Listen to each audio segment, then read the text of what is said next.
Don't Answer the Phone is a dark slasher thriller. I wouldn't really call this a horror film. Some people do. It's more in the vein of like the Silence of the Lambs type horror, though. Yeah, it was released February 29th, 1980, starring James Westmoreland, Ben Frank, and Flo Lawrence. Produced and co written by Michael D. Castle, and it was also written and directed by Robert Hammer. And the only other film he's done after this was Horrible Horrors Volume 2, apparently. Never seen that. And this is like an independent film. And it's very dark and disturbing, this movie. The realism in it, too, is pretty disturbing. But yeah. So basically, Don't Answer the Phone. You follow the killer, who is a Vietnam War veteran and part-time photographer, and basically he still has the urge to kill, and he starts taunting a psychologist who has like a radio talk show where she helps people that call in and gives them advice and stuff like that. And he starts like taunting her and killing her patients, and also he kills models and stuff in their homes, posing as a photographer.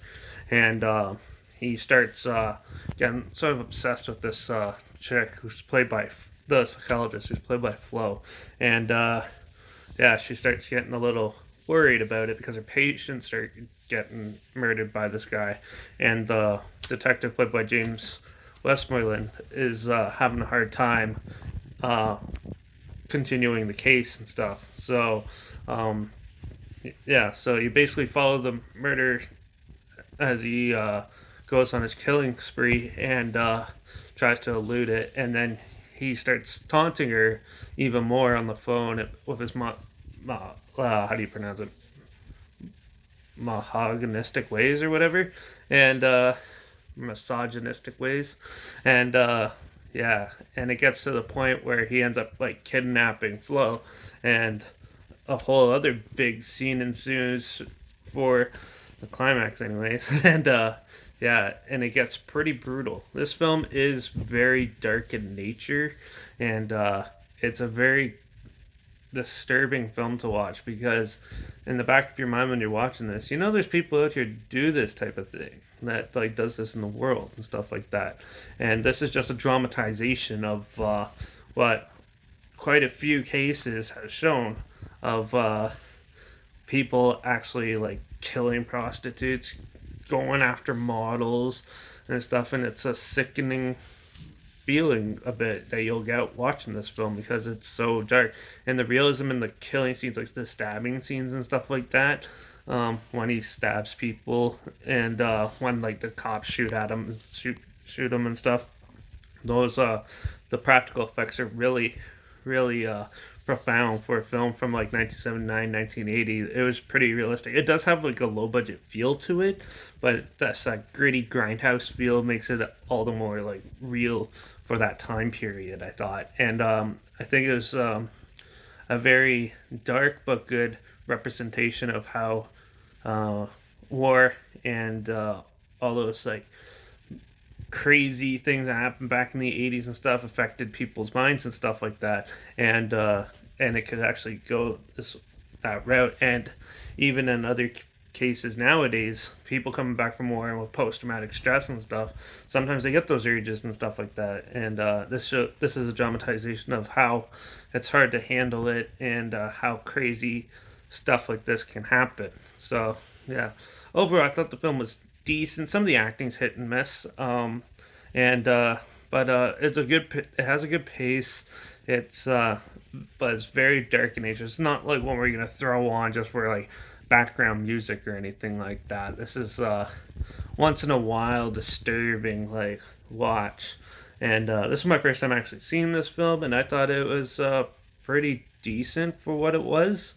But like this also came at the peak of right when the slasher craze was about to kick off. Basically, like they only had like Halloween out at that point and Black Christmas and stuff, and then this one took it to the more realism aspect of a slasher, and showed more of the dark gritty realism of people who actually portray this stuff. So but that's I find this one pretty disturbing compared to most slasher films because just of you get a good sense of how these people operate and stuff like that. And the disturbing part is the film tries to make you sympathize with the Vietnam vet with all his problems and stuff like that, where he has to resort to like crack and stuff like that to deviate his uh, urges and stuff like that, but it doesn't really help.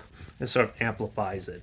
And a lot of like vets from like documentaries and stuff that I've seen, a lot of people who've been to war and stuff like that. Not everybody, but like there's quite a few cases out there that all these factors so coincide, and it's hard to shows how hard it is for like the police task force and governments to try to keep control of it, and it's a sad thing in society these days, but and that it's still going on in 2020. So, and was made back in 1980. It's still really relevant now. So, I think that this film is a good dark representation of the time period and how we could still relate to it today. So overall, it still has a lasting impact, and I thought it was pretty well done. I'm gonna give this one a 4 out of 5, only because it's not super fantastic, and how dark and gritty it is. It's not really meant for like the faint heart viewer. So be prepared for that. So this one's a pretty dark movie. The trailer's linked down below. It plays it off as more as fun and games, not as serious, but it's definitely a darker film than I was expecting. So yeah, trailer's linked down below if you want to check it out if you never heard of it, or if you forgot about it and you want to relive it. Yeah, check it out. It's down below. Also, my Instagram is linked down below. I post clips of films I'm going to review in the future on my story, and with the title hidden in a hashtag for fun. So if you want to try to find that, or just curious and want to try to guess what I'm going to review next, follow me there. Also, I put the genre of films in a hashtag too somewhere in the video where you can clearly see it in case it's like something that you don't really, in the type of film you're not interested in or something like that. You can be aware of that as well. So make sure you follow me on Instagram to stay in the loop. Like this video, share it so more people are aware of it. Comment down below your opinions of this film if you've seen it. Also make sure you subscribe because you never really know what films I'm going to talk about next unless you follow me on Instagram. And make sure if you have any other films, any films at all, it doesn't have to be horror, slasher, or anything like that, that you want to hear my opinions on, comment them down below, and I'll try my best to get to them as soon as I can, if I can find them. So yeah, but with that, Don't Answer the Phone was pretty good, pretty dark. I think I'm going to do quite a few more of these in the coming days, so make sure you stay tuned, and yeah, hopefully find something cool to watch over this Christmas break.